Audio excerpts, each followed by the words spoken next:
Hello, we are Prerak Doshi, Utsav Chaudhary, and Ishwar Bhatt, and today we will be presenting our architectural design project, that is, reimagining workspaces around wellness. Wellness is a state of holistic health that is affected by one's daily range of activities and choices of lifestyle. Hence, each and every aspect of modern office space needs to be reimagined, from its amenities, workspaces, build form, and more. There can be multiple strategies for wellness design. The ones implemented in our design are outdoor connection, natural light, connectivity to natural environment, social spaces, spaces related to wellness, private spaces. The user group for a typical office are CEOs, everyday employees, administration staff, work from home employees, repairmen, clients and vendors, cafeteria employees, support staff, and security staff. First, an analysis of the daily work time of the employees was done. This is due to the concept of modern offices, which moves away from the 9 to 5 work shifts, introducing flexible working hours. The second analysis looked into the weekly work days of the employees, leading to the inferences. Workers require flexible workspaces to suit the working hours. Building amenities should provide for all their requirements, and breakout spaces are a must. Keeping the inference in mind, the design developed in the following manner. The site built up area is 43,500 square meters. Considering the physical constraints of banyan tree on site, the mass was split in two. Winds move naturally around the building rather than getting caught in the corner. The aerodynamic nature of the building causes negative air pressure and keeps the building cool. During the monsoon, major winds are from the southwest and the dominant wind flows from the northeast throughout the year. Keeping in consideration the wind patterns and spatial zoning of activities, the form was divided into 4 structures, mainly T1, T2, T3 and parking. The parking structure sets the base for the future expansion of the office complex. The access to the site are divided into 3 main categories: vehicular, pedestrians and emergency services. After the addition of architecture elements and building structures, this was the final form derived. Now we will talk about the site plan, starting with the circulation to approach the site. Number 1 is vehicular entry, which first leads to the drop-off area. From there, the car can either proceed to the parking structure or exit after dropping off the person. The drop-off area is a double-heighted space. The parking structure is a 4-storied superstructure with a circular ramp and accommodates approximately 112 cars on each floor using the stack parking method. Then, there are 2 pedestrian accesses. The main pedestrian entry, which will be used by the employees, leads to a double-heighted foyer between T1 and T2 that also connects to T3 and parking through a covered pathway. The second access is primarily for bicycles as well as pedestrians. After parking their bicycles, the pedestrians walk through a green scenic route towards the entrance foyer. For a person dropped off at the drop-off area, he is first greeted at the reception and waiting lounge accompanied by a cafe, all of which are double-heighted spaces. She can then travel to the desired level from the service core.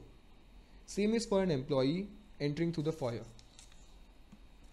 For an employer entering through T2 through foyer, or those directed towards it, are first welcomed by a much larger waiting lounge which houses food stalls and seatings.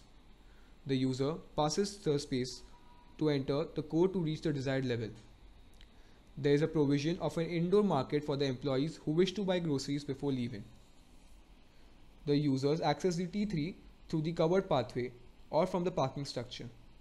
It consists of a specialty restaurant and an open to sky atrium, seating as well as staff quarters. The staff quarters consist of resting spaces for the staff, and it is also connected to the loading and unloading area. The amphitheater is an open congregational area that seats 50 to 80 people and is placed between T2 and T3, flanked by a larger plinth area for extended seatings and other activities.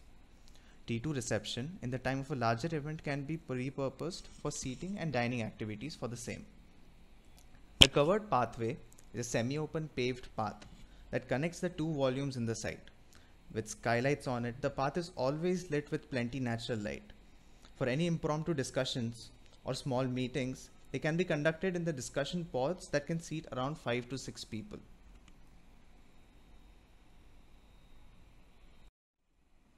These are the views of the covered pathway and the discussion pods. The detail shows the covered pathway and the discussion pods along with it. Under the pathway is the service lobby at the basement level. The plan for the basement shows how all the service cores of the 4 towers are interconnected to efficiently coordinate the services among the towers like solid waste management without interrupting the activities going on in the upper levels.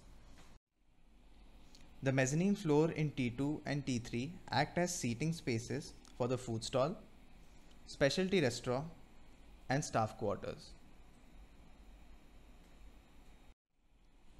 For T1, the first floor is designated for public activities by providing 2 seminar halls of 50 people capacity, an auditorium seating 150 people, along with an exhibition hall and a cafeteria. In T2, the floor is divided into 2 parts, one for wellness and fitness, and the other for congregational activities, consisting of a banquet hall. The first floor of T3 consists of the estate manager's office, as well as the creche area for employees' children. Block T2 and T3 are connected on the first floor by a bridge that partially serves an outdoor play area for the creche children, as well as an outdoor breakout space for the people using these spaces. The bridge also supports cantilevering discussion pods. Shown here is the detail for the cantilevering discussion pods on the first floor bridge. For the second floor plan, co-working spaces take up both floor plates, with T2 floor plate having smaller individual workstations for hire to up to 16 people rooms, whereas in T1, 2 large office modules can be hired. On T3, incubators take up the whole floor, having spaces like a seminar hall, collaborative workspaces, multi-purpose hall, and breakout spaces. T3 also has indirect access from the parking structure on the second floor. On the third floor plan, T1 and T2 share the same layout on their floor plates as they did on the second floor. A circular staircase connects their informal areas. On T3, private workspaces are introduced for incubators, with smaller conference work areas. Also provided are faculty rooms and breakout spaces. The illustrations highlight the typical layout of a corporate office as well as shared offices. They include collaborative workspaces consisting of a conference room which has foldable partitions making the space permeable. There are also informal discussion rooms which provide space for the employees to have discussions as well as informal interaction. There are also virtual rooms that help in synchronization working with work from home staff. Then there are the private workspaces which have movable screens between the workstations. There are also secluded workspaces designated separately for management members.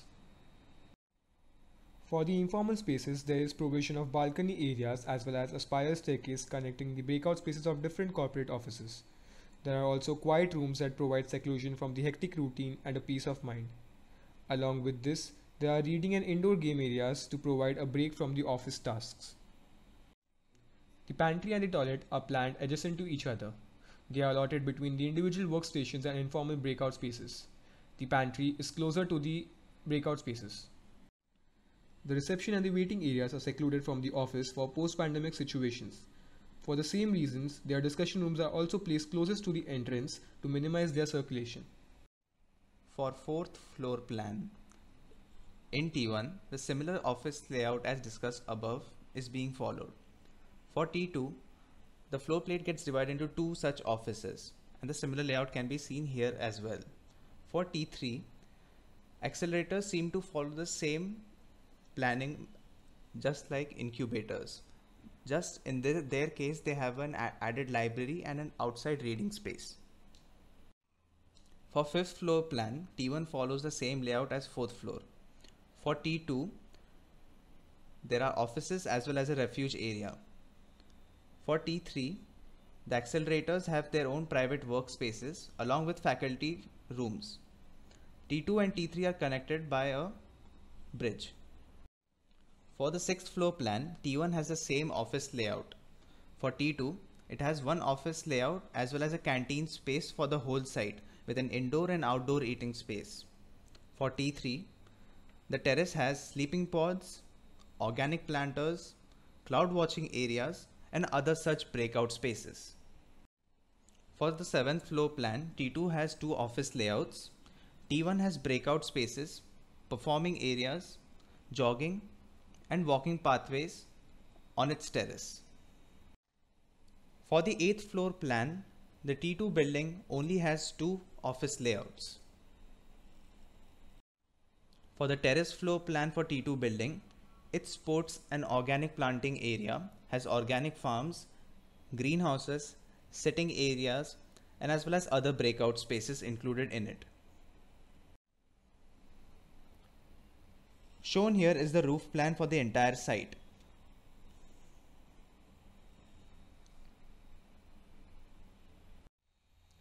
To understand how the service cores of the three towers function, we look into detail the core of T2. First aspect is vertical circulation. The staircase and the lift connect to all the floors from ground up till terrace, while the service lift runs down till the basement level for ease of all services. Vertical circulation elements of T1 and T3 cores are also displayed. The second aspect is firefighting system. The fire staircase is positioned on the outer edge of the tower for easy exit in case of emergency. The fireman's lift is positioned adjacent to the lobby and the fire duct. The third aspect is the HVAC system consisting of the HVAC duct and ventilation shaft. Air control units are located on each floor to regulate the temperature and humidity of that floor. Ventilation shaft is positioned adjacent to the staircase to provide mechanical ventilation. The fourth and the final aspect is the waste management system. Waste management rooms are provided on each floor which hold 3 chutes that transfer the solid waste from each floors to the basement level where they can be further segregated and disposed or recycled. For the ease of plumbing in toilets, cellular beams were opted as the pipes could be handled more efficiently. To understand the spaces better, we now look at the sections. Section A is cut between T2 and T3.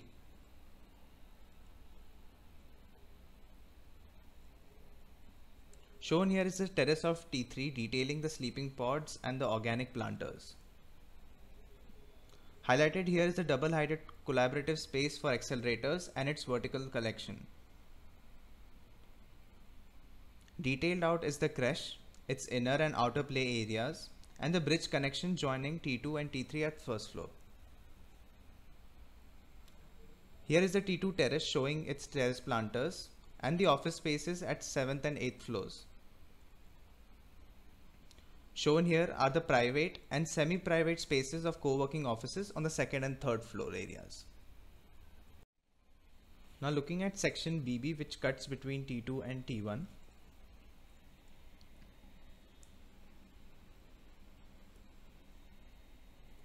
The highlighted area shows the balcony spaces in corporate floor that act as a breakout space for the employees. The first floor at T2 houses the wellness fitness areas like gym, sauna, massage areas, etc. The open canteen is located on the 6th floor, which serves people from all the 3 towers. This is the terrace of T1 and the bridge connecting it to T2. The auditorium and seminar halls are planned on the 1st floor of T1. This shows the entrance foyer at T1. Now looking at section CC, which cuts between T1 and the parking structure.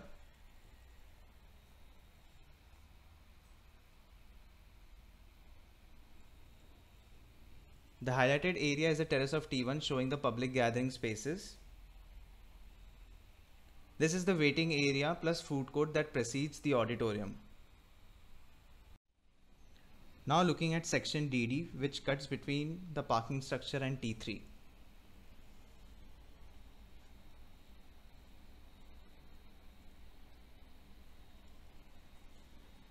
Detail out is the terrace floor of T3 showing the sleeping pods, the atrium and the cloud watching areas. The highlighted area demarcates the staff's resting space on ground floor and the basement tunnels. The detail highlights how the tubular members of the exoskeleton are connected to the cellular beams to support the slabs. This isometric detail shows the decking and reinforcement of the slab, which is bolted to the cellular beam that then is connected to the exoskeleton. The diagram shows how the primary beams connect the outer ring and the radial secondary beams to the core, thus transferring the load between the exoskeleton and the shear core. The digrade exoskeleton structure are made of tubular sections which holds the structure together.